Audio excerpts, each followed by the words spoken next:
Hi friends, welcome back to my channel. ఈరోజు మీకు ఈ సీరియల్లో ఏం జరిగిందో తెలుసుకోవాలి అనుకుంటున్నారా? అయితే వెంటనే మనం సీరియల్లోకి వెళ్ళిపోదాం.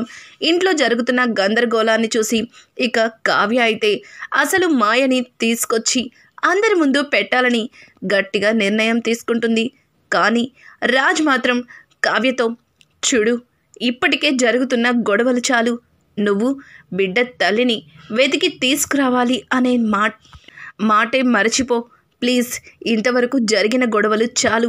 ఇప్పటికీ మమ్మీ చూసావా ఎంత పెద్ద డెసిషన్ తీసుకుందో అని చెప్పడంతో, అంటే మీరు కూడా మీ అమ్మగారు చెప్పినట్టు నాకు విడాకులు ఇచ్చి ఆ దొంగ మాయని పెళ్లి చేసుకుంటారా చెప్పండి అని కావ్య అడగడంతో, ఏయ్ మెంటలా నీకు? నేను చెప్పేది నీకు అర్థం కావట్లేదా? ఆ వచ్చిన అమ్మాయి ఇంట్లో ఎంత రచ్చ చేస్తుందో చూసావు కదా. చివరికి మమ్మీ మనసుని కూడా మార్చేసింది. మరి అలాగే ఇంట్లో ఒక్కొక్కరిగా అందరి మనసుల్ని గెలుచుకుంటే అప్పుడేం చేస్తావు అని అడగడంతో, చూడండి, మీ నిర్ణయం తప్పని నేను రుజువు చేస్తాను. ఆ వచ్చిన మాయ అబద్ధమని, అలాగే ఈ బిడ్డకి అసలు ఈ దుగ్గిరాల వారింటికి ఎటువంటి సంబంధం లేదని సాక్ష్యాలతో నేను నిరూపిస్తాను. ఎందుకంటే ఏ కన్న తల్లైనా సరే పాలు తాగే పసిపిల్లని ఇన్ని రోజులు వదిలిపెట్టదు. కానీ ఒక పసిబిడ్డని వదిలేసి కేవలం డబ్బు కోసమే ఆ మాయ నాటకం ఆడుతుందని నాకు అర్థమైంది. మీరు ఏం అర్థం చేసుకోకుండా ఇలా ఎలా ఉన్నారండి అని అడగడంతో, అని కావ్య మళ్ళీ బిడ్డ తల్లి ప్రస్తావన తీసుకొస్తుంటే, చూడు మహాతల్లి, ఇంతవరకు జరిగిన గొడవలు చాలు. ఇప్పుడు ఆ బిడ్డ తల్లి గురించి నేను చూసుకుంటాను. ముందు ఇంట్లో ఉన్న ఆ జిత్తుల మారి చిత్రాన్ని ఎలా పంపించాలో దాని గురించి ఆలోచించు అని అడగడంతో, చూడండి, వీటన్నిటికీ సొల్యూషన్ ఒకటేనండి, మీకు అర్థం కావట్లేదు అని చెప్పి ఇంకా కావ్య రాజులిద్దరు కూడా మాట్లాడుకుంటూ ఉండగా ఇంతలో కావ్యకి అప్పు అయితే ఫోన్ చేస్తుంది. అప్పు, అక్క నువ్వు అర్జెంటుగా రావాలి అని చెప్పడంతో, ఇంకా కావ్య, ఎక్కడున్నావు నువ్వు, ఎక్కడికి రావాలి అని అడగడంతో, నీకు ఇప్పుడే నేను లైవ్ లొకేషన్ పంపిస్తున్నాను, నువ్వు అర్జెంటుగా అక్కడికి రా, ఇక్కడికి వస్తే చాలా నిజాలు తెలుస్తాయి అని చెప్పడంతో ఇక వెంటనే కావ్య, సరే నేను ఇప్పుడే బయలుదేరుతాను అని ఇంకా కావ్య అప్పుతో అంటుంది. పక్క నుంచి రాజ్, ఏమైంది, ఎక్కడికి వెళ్తున్నావు, అప్పు ఎందుకు ఫోన్ చేసింది అని అడగడంతో, ఏమో నాకు కూడా తెలీదండి, అర్జెంటుగా వస్తే అక్కడ చాలా నిజాలు తెలుస్తాయని అప్పు ఇప్పుడే నాకు ఫోన్ చేసింది అని చెప్పడంతో ఇంకా రాజ్ కూడా కావ్యతో, నేను వస్తాను అని చెప్పి బయలుదేరుతుంటుంది. ఇంకా ఇద్దరు కూడా అప్పు పెట్టిన లొకేషన్ దగ్గరకైతే బయలుదేరుతారు. ఇది ఇలా ఉండగా ఇక కళ్యాణ్ అప్పుని వెతుక్కుంటూ అప్పు ఉన్న ప్లేస్కే వెళ్తాడు. అప్పు కళ్యాణ్ని చూసి, ఏ కవి, నువ్వేంటి ఇక్కడున్నావు, అయినా నువ్విక్కడికి ఎందుకు వచ్చావురా బాయ్ అని అడగడంతో, అదేంటి అప్పు అలా మాట్లాడుతున్నావు, ఇప్పటికే ఇంట్లో పరిస్థితులు చాలా క్రిటికల్గా ఉన్నాయి, ఎవరో ఒక అమ్మాయి వచ్చి తనే బిడ్డ తల్లి అని చెప్తుంది, అసలు తన వల్ల పెద్దమ్మ చాలా పెద్ద నిర్ణయం తీసుకుంది, అది విన్న దగ్గర నుంచి నాకెందుకో టెన్షన్గా ఉంది, అసలు ఇంట్లో జరుగుతున్న గొడవలన్నింటికీ కారణం వదిన తీసుకొచ్చిన ఆ మాయ వల్లే, వదిన ఇంత పెద్ద పొరపాటు చేస్తుందని అస్సలు అనుకోలేదని చెప్పి ఇక కళ్యాణ్ మాట్లాడుతూ ఉంటే, ఇంతలో అప్పు, చూడు కవి, ఇంట్లో జరుగుతున్న గందరగోళం అన్నింటికీ కూడా అక్కతో పాటు నేను కూడా కారణమే, ఎందుకంటే అక్కకి సహాయం చేసింది నేనే, కానీ ఇంట్లో ఉన్నది ఆ బిడ్డకి నిజమైన తల్లి కాదు, అదొక మాయలాడి, దాని పేరు చిత్ర అని చెప్పడంతో, ఏం మాట్లాడుతున్నావు అప్పు, ఇంట్లో ఉన్న ఆ బాబు తల్లని చెప్పి వచ్చిన దాని పేరు చిత్రనా, మరి మాయాని ఎందుకు అబద్ధం చెప్పింది, పైగా అన్నయ్యకి తనకి సంబంధం ఉందని, తనకి అన్నయ్యకి కలిసి ఆ బిడ్డ పుట్టాడని తనెందుకు అబద్ధం చెప్పింది, తను చెప్పింది అబద్ధమని ఎందుకు వదిన అందరి ముందు నిజం చెప్పలేకపోయింది అని అడగడంతో, చూడురాబాయ్, మాకు కూడా అది చిత్ర అన్న సంగతి తెలీదు, అది ఇంటికి వచ్చి వేరేలాగా ప్లేటు పిరాయించి ఇంకొక రకంగా చెప్పింది, అది మాకు దొరికినప్పుడు ఒకలాగా మాట్లాడింది, ఇదంతా చేయించింది ఎవరో తెలుసా? ఇంట్లో గోతికాడ నక్కలాగా కాచి కూర్చుంటుంది మీ రుద్రాణి అత్త. ఆవిడే ఇదంతా చేయించింది. సరేలేరా బాయ్, ఇదంతా నీకెందుకు? పోయి నీ పెళ్ళానికి ఏం కావాలో అది చూసుకో. మళ్ళీ నాతో చూసిందంటే నీతో లొల్లి పెట్టుకుంటుంది అని చెప్పి ఇక అప్పు మాట్లాడడంతో, చూడప్పు, ఇది నా కుటుంబ సమస్య. దాన్ని పరిష్కరించే బాధ్యత నాకు కూడా ఉంది. ఈరోజు నువ్వు ఏం చేయాలనుకుంటున్నావో దానికి నేను కూడా సహాయం చేస్తాను అని చెప్పి ఇక కళ్యాణ్ అప్పుతో చెప్పడంతో, చూడరా బాయ్, ఇప్పటికే ఈ విషయాన్ని ఎవ్వరికీ తెలియకూడదని అక్క నా దగ్గర మాట తీసుకుంది. కానీ నువ్వు గట్టిగా అడిగేసరికి చెప్పకుండా ఉండలేకపోయాను అని చెప్పి ఇక అప్పు కళ్యాణ్ ఇద్దరు మాట్లాడుకుంటూ ఉండగానే అనుకోకుండా అక్కడికి కావ్య రాజులు కూడా వస్తారు. కావ్య కళ్యాణ్ని చూసి, కవిగారు మీరేంటి ఇక్కడ ఉన్నారు అని అడగడంతో, వదిన, నాకంతా తెలుసు. మీరు ఇంట్లో ఉన్న సమస్యల్ని పరిష్కరించడానికి చాలా ప్రయత్నాలు చేస్తున్నారు. కనీసం నన్ను నా వంతు సహాయం చేయనివ్వండి, నేను కూడా మీతోనే ఉంటాను అని చెప్పి కళ్యాణ్ మాట్లాడడంతో ఇక రాజ్, రే కళ్యాణ్, నీకెందుకురా? ఇప్పటికే అనామిక చాలా పెద్ద గొడవ చేస్తుంది, నువ్వు ఇంటికి వెళ్ళిపో అని చెప్పడంతో, అన్నయ్య, ఏంటన్నయ్య నన్ను పరాయివాణ్ణి చేసి మాట్లాడుతున్నావు? నేను కూడా ఆ కుటుంబాన్ని వారసుని నువ్వు ఇంకొకసారి ఇలా మాట్లాడకండి అని అంటుంటే ఇక ఇంతలో, సరే కానీ అప్పు, ఎందుకు ఇక్కడికి రమ్మన్నావు? ఇక్కడ ఏవో పెద్ద నిజాలు తెలుస్తాయన్నావు, అసలు ఏమైంది అని అడగడంతో, అక్క, ఆ మాయ అడ్రస్ని పట్టుకుని వెళ్ళాను, కానీ అక్కడ మాయ లేదు. మాయ కాకుండా వేరే ఇంకొకరు ఉన్నారు. ఆవిడ చెప్పిన అడ్రస్కి ఇదిగో ఇక్కడికి వచ్చాను. కానీ లోపల చూసేసరికి నాకు ఒక్క క్షణం మాట రాలేదు అని చెప్పడంతో, ఏం మాట్లాడుతున్నావే? అసలు ఏం చూసావు లోపల చెప్పు అని అనడంతో, అది కాదక్క, ఇది అది అని చెప్పి ఇక అప్పు తడబడుతుంటే పక్క నుంచి కళ్యాణ్, ఏంటప్పు తడబడుతున్నావు? నేనున్నాననే కదా, ఏం పర్వాలేదు, నువ్వు నిరభ్యంతరంగా చెప్పచ్చు అని అడగడంతో, అది కాదురా బాయ్, ఇప్పటికే నా వల్ల మీ ఇంట్లో నీకు నీ పెళ్ళానికి చాలా గొడవలు జరుగుతున్నాయి. ఇప్పుడు నీ పెళ్ళామే ఇదంతా చేసిందని చెప్తే నువ్వు ఇక పూర్తిగా అనామికని క్షమించవేమో అని చెప్పడంతో ఒక్కసారిగా కళ్యాణ్ షాక్ అయిపోతాడు. ఇక అలాగే కావ్య రాజులిద్దరు కూడా కళ్ళు పెద్దవి చేసి అప్పు చెప్పిన మాటకి నోరెళ్ళబెడతారు. అవును, నేను చెప్పేది నిజం. అసలు ఆ మాయని కిడ్నాప్ చేసింది ఇంకెవరో కాదు, అనామికనే. ఇదంతా అనామికనే చేయిస్తుంది అని తెలిసిన తర్వాత నాకు ఏం చేయాలో అర్థం కాలేదు. అందుకే ఇమీడియట్లీ మిమ్మల్ని ఇక్కడికి రమ్మని చెప్పాను. ఒక్కసారి నాతో పాటు రండి అని చెప్పి అప్పు వాళ్ళ ముగ్గురిని తీసుకెళ్ళి దొంగచాటుగా చూపిస్తుంది. అక్కడ మాయతో పాటు అనామిక ఉంటారు. మాయని కట్టి పడేసి ఇక అనామిక అయితే, నువ్వు ఇక్కడ ఉంటే మా ఇంట్లో ఉన్న ఆ మాయ ఎవరు? ఇదంతా నువ్వాడిస్తున్న నాటకమే, నాకు తెలుసు. చెప్పు, ఆ మాయ ఎవరు? నీకేమవుతుంది? అసలు నిన్ను నేను చెప్పినట్టుగా నటించముంటే నువ్వు ఏకంగా ఆ నటనలో జీవించేస్తావా? నాకు తెలియకుండా మావయ్య గారి దగ్గర నుంచి డబ్బు వసూలు చేస్తావా అని చెప్పి ఇక అనామిక అయితే మాయని చెడమడ తిడుతుంది. మాయ, చూడు అనామిక, నేను నువ్వు చెప్పినట్టే చేస్తున్నాను. ఇంట్లో ఉన్న ఆ మాయకి నాకు ఎటువంటి సంబంధం లేదు. నేను కావాలంటే ఇప్పుడే వచ్చి అందరికీ నిజం చెప్తాను. నా భర్తకి ఆరోగ్యం బాగోక ఆపరేషన్ కోసం నేను ఈ చెయ్యని తప్పుని ఒప్పుకున్నాను. కానీ నా బిడ్డని దూరం చేసుకొని ఎంతలాగా బాధపడుతున్నానో నా గుండె కోతని నీకు అర్థం కావట్లేదు అని చెప్పి మాయ ఇక అనామికతో అంటుంటే, ఏయ్, ఇదంతా డబ్బు కోసమే చేస్తున్నావు కదా.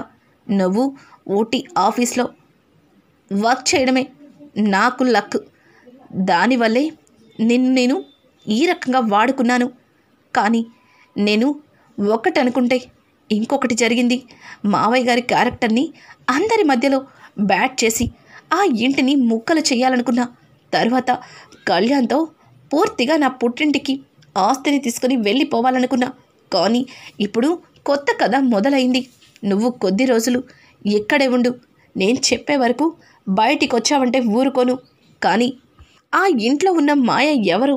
అసలు తనెందుకు రాజ్ తనకి సంబంధం ఉందని చెప్పింది? అచ్చం నువ్వు ఎలా అయితే ఒక కట్టుకథని క్రియేట్ చేశానో అదే కదా తనకెలా తెలుసు అని చెప్పి ఇక అనామిక కంగారు పడుతుంది. అనామిక కంగారుని చూసి ఇంకా అప్పు అలాగే కళ్యాణ్ అనామిక ముందుకు వెళ్తారు.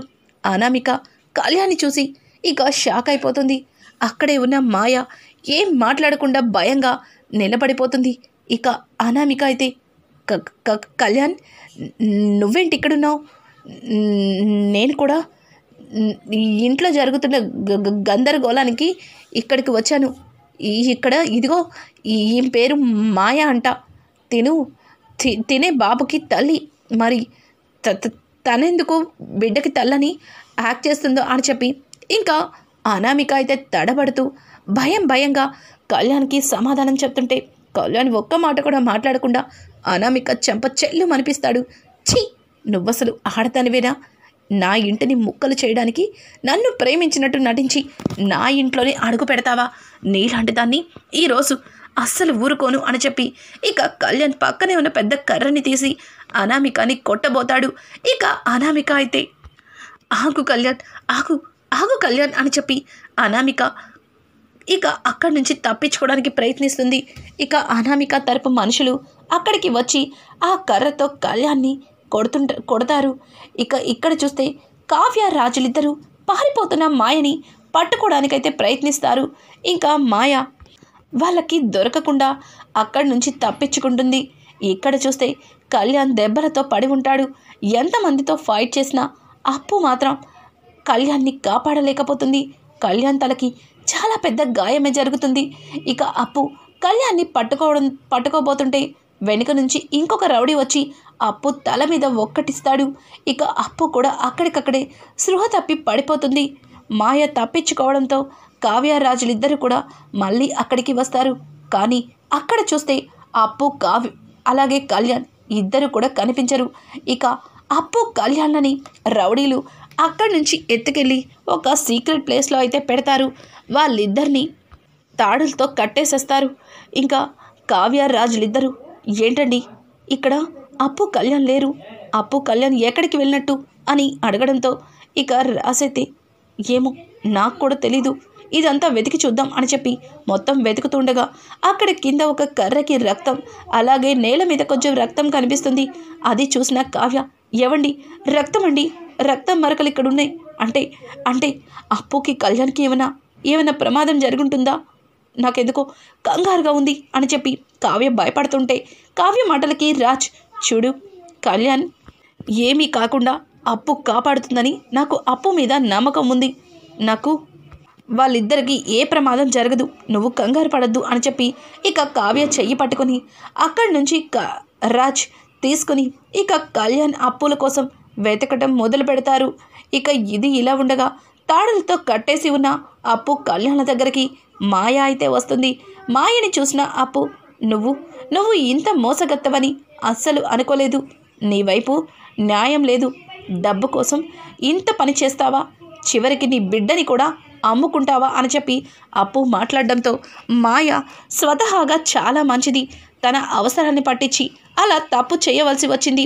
మాయ అప్పు మాటలకి లేదు నేను నా బిడ్డని అమ్ముకోలేదు, కేవలం నా భర్తని కాపాడుకోవడం కోసం చిన్న నాటకం ఆడాను, అంతే ఇదంతా వాళ్ళు చెయ్యమంటేనే చేశాను, నేను అట్లాంటి దాన్ని కాదు, మీరు నన్ను తప్పుగా అనుకుంటున్నారు అని చెప్పి మాయ వాళ్ళిద్దరితో మాట్లాడుతుంటే ఇక అప్పు కొద్దిసేపు ఆలోచించి అంటే తిను అనుకున్నంత చెడ్డదేమీ కాదు, ఎలా అయినా సరే ఇక్కడి నుంచి తప్పించుకోవాలి అని చెప్పి ఇక అప్పు చూడు నీ భర్తకి ఆరోగ్యం బాగోకపోతే నువ్వు మా బావతో చెప్పి నీ భర్తకి వైద్యం జరిపించుకోవడానికి సహాయం తీసుకోవాల్సింది, కానీ కన్న బిడ్డని అమ్ముకొని ఇలా తప్పుదారి పట్టడం ఏమాత్రం కూడా బాగోలేదు అని చెప్పి అప్పు మాట్లాడుతూ ఉంటే ఇక మాయ అయితే నన్ను ఏం చేయమంటారు, నా బిడ్డని నాకు కావాలి, నా బిడ్డని వదిలిపెట్టి ఇప్పటికే 2 నెలలయ్యింది, పదే పదే నా బిడ్డే గుర్తొస్తుంది. అక్కడ నా భర్త ఆరోగ్యం పూర్తిగా క్షీణించింది. తనకి ఇంకా 2 రోజుల్లో ఆపరేషన్ జరిపించాలి. ఇక్కడ చూస్తే అనామిక డబ్బు ఇవ్వటం లేదు. అలాగే బిడ్డ దూరం అయ్యి నా గుండె కుళ్ళిపోతుంది అని చెప్పి ఇక మాయ మాటలు వింటుంటే, చూడు ముందు మా కట్లిప్పు, నీ భర్తకి నీ బిడ్డకి ఏమీ కాదు, అంతా మేం చూసుకుంటాం అని చెప్పి కళ్యాణ్ మాట్లాడడంతో ఇక మాయ వాళ్ళ మాటలు నమ్మి అక్కడ రౌడీలకి తెలియకుండా వాళ్ళిద్దరి కట్లు ఉప్పదీస్తుంది. అలాగే వాళ్ళిద్దరితో పాటు ఇంటికైతే బయలుదేరుతుంది. అప్పు కావ్యకి ఫోన్ చేసి, అక్క మేము ఇంటికి వస్తున్నాం, నువ్వు ఇంటికి వచ్చి అని చెప్పడంతో ఇక కావ్య రాజులిద్దరు కూడా ఇంటికైతే బయలుదేరుతారు. కళ్యాణ్ అలాగే అప్పు ఇద్దరిని కూడా గాయాలతో ఇంటికి తీసుకువచ్చిన మాయని చూసి అందరూ ఆశ్చర్యపోతారు. ఇక సుభాష్ అయితే, మాయ ఏంటి ఇక్కడికి వచ్చింది అంటే తినిప్పుడు అందరి ముందు నిజం చెప్పేస్తుందా? ఇప్పుడు అందరి మధ్యలో నేను దోషినవుతానా అని చెప్పి ఇంకా సుభాష్ టెన్షన్ పడుతుంటే ఇంతలో కావ్యరాజులు కూడా అక్కడికి వస్తారు. రాజుని చూసిన మాయ భయపడుతూ తల కిందకి దించుకుంటుంది. ఇక కావ్య మాయ దగ్గరికి వచ్చి, నువ్వు భయపడకు, నీకు మేమున్నాము, నువ్వు జరిగిందేంటో అందరి ముందు చెప్పు అని చెప్పి ఇక మాయని తీసుకొచ్చి జరిగిందైతే కావ్య అందరి ముందు చెప్పిస్తుంది. నేను ఊటీలో స్వరాజ్ గ్రూప్ ఆఫ్ కంపెనీలో వర్క్ చేశాను. నేను రాజ్ సార్ తీసుకొచ్చిన బాబుకి తల్లిని. నా పేరు మాయ. నా భర్తకి ఆరోగ్య సమస్య. తనకి ఇమీడియట్లీ ఆపరేషన్ చేయకపోతే చచ్చిపోతారని డాక్టర్ చెప్పారు. కానీ నెలంతా కష్టపడితే వచ్చే జీతంతో ఇంటద్ది కట్టుకొని ఇంట్లో ఆయనకి మందులు తెచ్చుకొని చూసుకునేసరికి ₹1 కూడా మిగలటం లేదు. కానీ అంత డబ్బు ఖర్చు పెట్టి ఆయనకి ఆపరేషన్ చేపించే స్తోమతలో నేను లేను. అప్పుడే అనామిక నా ప్రాణ స్నేహితురాలు గుర్తొచ్చింది. దుగ్గిరాల వారింటి కోడలయ్యింది అని తెలిసింది. తనకి ఫోన్ చేశాను, తనతో కాంటాక్ట్ అయ్యాను, ఏమైనా సహాయం చేస్తుందేమో అని. తనని సహాయం కోసం ఎంతగానో అర్థించాను. కానీ తన అవసరాల కోసం నాతో ఒక నాటకాన్ని ఆడించింది. నా బిడ్డని అడ్డం పెట్టుకొని సుభాష్ సార్ దగ్గర డబ్బుని వసూలు చేసేలా చేసింది. ఆయనకి దగ్గరయ్యి ఆయన ద్వారానే ఈ బిడ్డని కన్నట్టుగా నమ్మించమని చెప్పింది. డబ్బు అవసరం నాకు అవన్నీ చేయించింది. కానీ ఆ బిడ్డకి సుభాష్ సార్కి ఎటువంటి సంబంధం లేదు. ఆ బిడ్డ, నా భర్తకి నాకు ప్రేమకి ప్రతిరూపం.